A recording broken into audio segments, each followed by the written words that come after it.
Once upon a time in a tranquil pond, there lived a frog named Fred. Fred was an ordinary frog, but he was filled with dreams of finding true love. His heart was set on a beautiful lady frog named Lily, whose vibrant green color reflected the lush surroundings of the pond. Fred mustered up the courage and approached Lily, presenting her with a crown made of delicate lily pads and a bouquet of fragrant water lilies. With a nervous croak, he asked her to be his partner under the moonlit sky. Lily, however, had already set her heart on another frog, an athletic and swift swimmer named Max. Disheartened, Fred watched Lily swim away, her laughter carried by the gentle ripples of the water.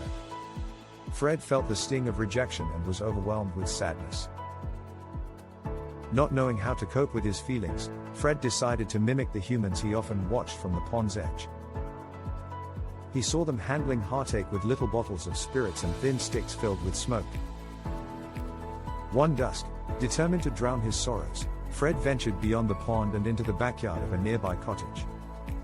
He stumbled upon a partially emptied beer bottle and managed to tip it over slightly. The strong scent was shocking, but Fred took a sip.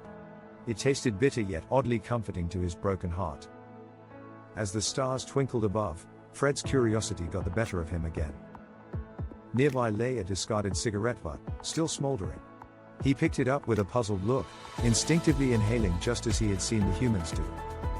A cloud of smoke puffed out, making him cough, and his eyes watered.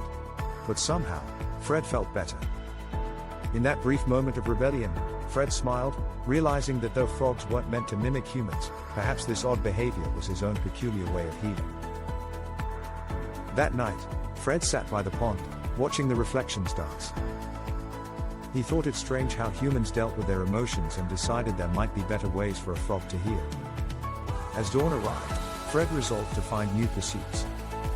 Perhaps he would learn a new croak tune or leap further than ever before.